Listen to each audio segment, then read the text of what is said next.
Ingat sa lahat ng uri ng kasakiman. Ito yung panyaya na ipinahayag ni Jesus. Pag sinabi natin sakin, green, yung bahagi natin, gusto ay kung maaari ay lahat ay sa Kanya. So bahagi yun ang term na ginamit, medyo mabigat, sakin. Hindi lamang mayaman ka, ngunit alin. Itong lahat ng kayamanan ito ay akin lang. Walang pwedeng makakuha nito. Well, sabi nga natin, ay maaaring walang makakuha sa iyo dahil sa marami kang security features o di kaya ay marami kang bodyguard o marami kang armas. Pero huwag natin kalimutan natin, hindi natin hawak ang ating buhay. Pwedeng ngayon ay kukunin na tayo ng Diyos. Pero yung hamon natin, yung kayamanan na ipinagkaloob sa iyo ng Diyos, hindi lamang para sa iyo, ngunit para din sa iba. Kaya na yung karangalan ay nagkataon gawa ng ipinagkakaloob ng Diyos. Hindi sapagkat humahabol tayo sa payamanan. Alam niyo, isa sa mga nakalulungkot sa katotohanan ng daigdig na ito, mahirap gawin yung pinagagawa ng Jesus. Na sabi nga po natin, ay iwasan ang lahat ng uri ng kasakiman. Bakit? Ay bahagi ng pagkakao. Sabi nga ay din, una yung tinatawag natin self-preservation. Gusto natin na manatili sa ating kalatayuan, manatili sa ating kayamanan, manatili sa ating kapangyarihan o sa ating katamitan. Pwede ninyo magawa ng paraan. Pwede ninyo huwag kasusin mo inyong pera para hindi mabawasan. Pwede rin naman palaguin ninyo sa pamagitan ng malingan na trabaho. Pero ang problema ay baka pulit ka na nito. Baka pulit ka na nito. At kapag kinuha na ni Lord yan, wala ka na mapapakinapakan. Bakit? Kasi ito na bahagi kung minsan hindi natin nakita yung isang kanilang karangalan ay yung tayo ay buhay pa. Tayo ay buhay pa. Hindi pa kinukuha tayo ng Panginoon. Pero nawa makita natin na hindi dapat tayo magkaroon ng assurance na hindi na tayo kukunin ng Panginoon. Hindi mo makatotohanan yun. May kanya-kanya tayong panahon na ilalagi sa daigdig na ito. Yung iba mas mahaba, yung iba mas maiksi. Pero yung hamon na pinamalig sa atin ngayon ng mga kapalayanin. Sabi natin, mag-iwas tayo sa namang uri ng kasakiman. Ano bang ibig sabihin ng sakin? Lahat ay sa akin. Lahat ay papasok sa akin. O hindi yan, pwede rin naman sabihin natin na ako lang ang magaling. Lahat kayo bulok. Kasakiman din yun. Bakit? Kasi gusto mo lamang, ikaw lamang ang magaling.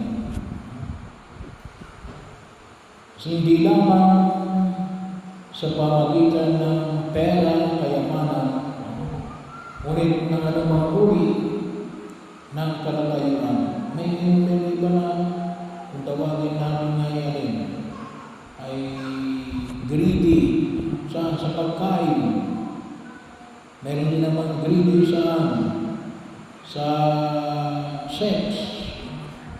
Meron din naman greedy sa kayamanan.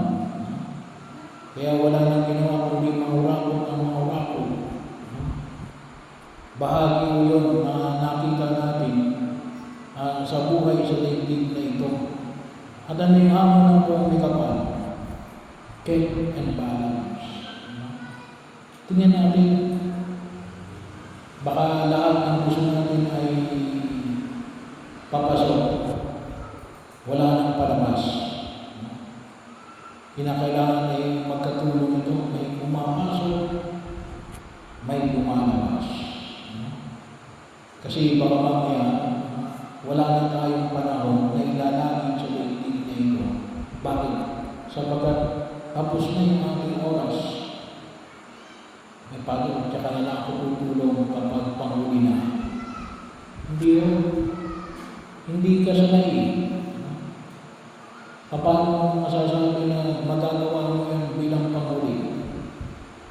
Ay hindi ka masanay. Kahit nasabihin natin na bukas ay hindi ka pa mamamatay. Pero yun nga, hindi natin alam. Pero yung katatayuan natin na dahil hindi yung kasama sa pagkilos mo, ay kahit na sa huling sandali, hindi mo na rin magagawa yun. Kasi hindi yun ang kinasanayan mo. Ang dapat niya rin, hindi pa dumarating ang kamatayan, dapat masanay tayo. Ano yung masanay? Maiwasan natin yung pagiging greedy, magiging, kung tawagin nga po natin ay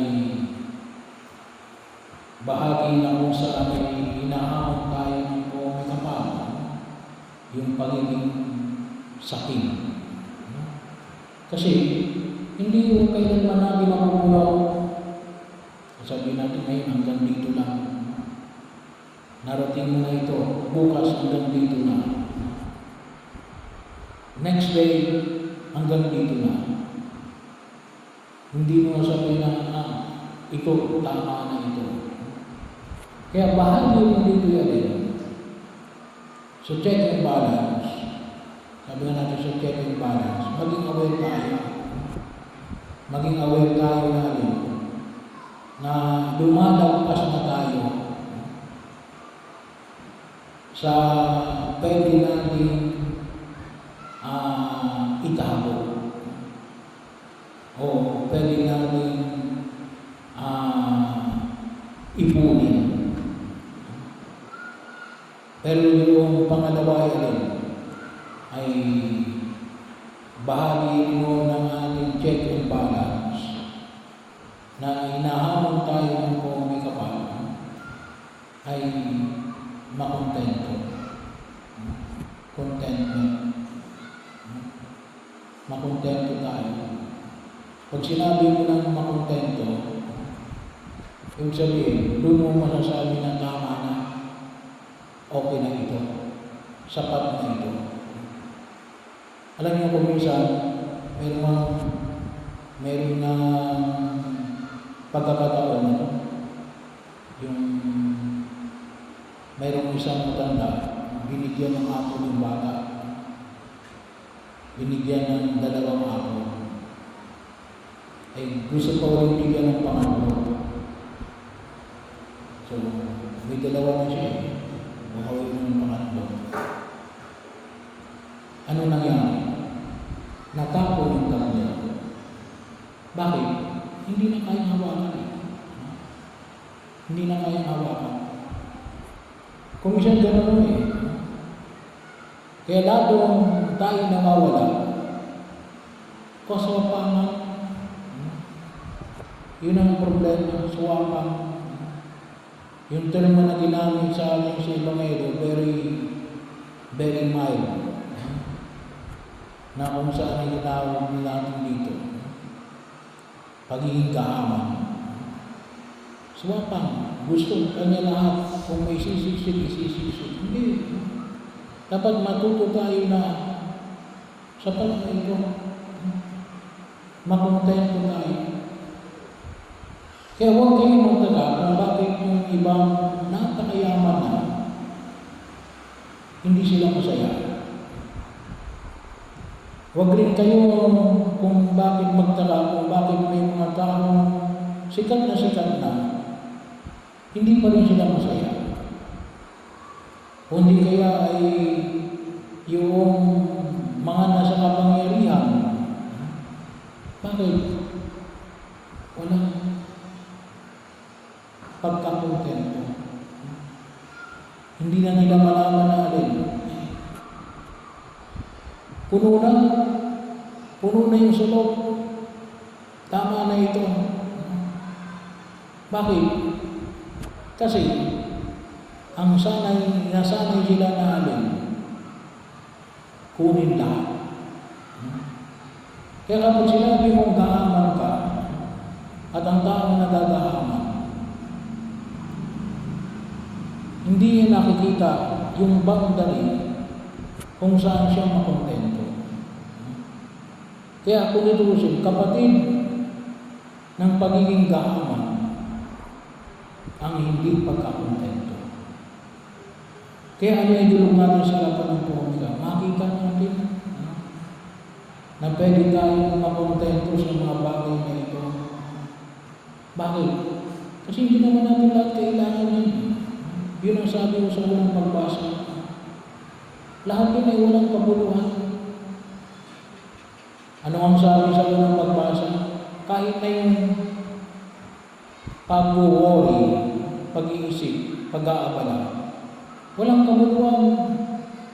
Ba't ka nag-iisip? No? Wala ka naman pwedeng magawa ngayon. Kasi iisip mo ng isip. Ay, hindi naman natin kakayanin. Huwag kang mag-isip. Hindi yun ang lugar na hindi ka naman may problema. Pero kung minsan, hindi mo napapansin natin, yun ang problema ko kasi yung sa ibang Ebanghelyo. Magtatayo ako ng napakaraming kamaling. Sapat na sa Kanya. Sapat na sa Kanya. Yung bagay na ipinagkaloob sa Kanya ng buong may kapal. Ano yung dapat na ginawa niya? Ay dapat ay ibinahagi niya sa iba. Ibinahagi niya naman sa iba. Bahagi yun na kung saan ay makita ko natin. Kaya po, may mga tao na dahil sa walang kakontentuhan, hindi sila maligaya. Kahit anong dami ng kanilang kayamanan, kahit anong dami ng kanilang kapangyarihan, dahil kahit anong dami ng kanilang katanyagan, wala. Bakit? Hindi nila nakikita yung kasapatan nila sa buhay sa daigdig na ito.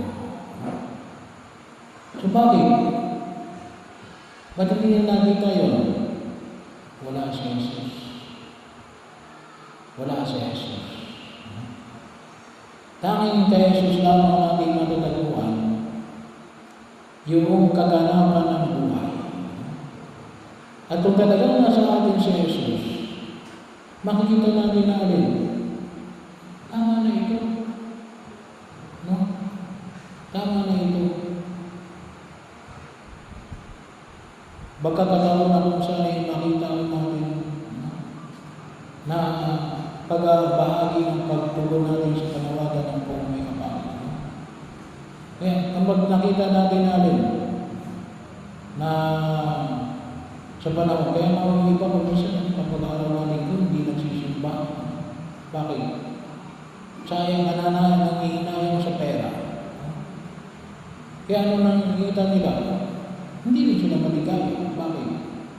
Wala sa Jesus. Kasi kung tunay na kasama natin sa Jesus, ituturo sa atin ni Jesus. Yung kasapatan ng ating pagkilos sa daigdig na ito. At tutusin na,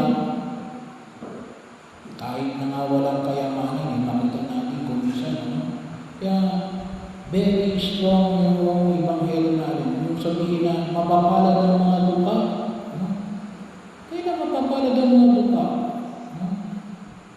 Mapapalad ba yun? Makikita lang natin yung kahulugan nun. Bakit? Only through the eyes of faith in Jesus.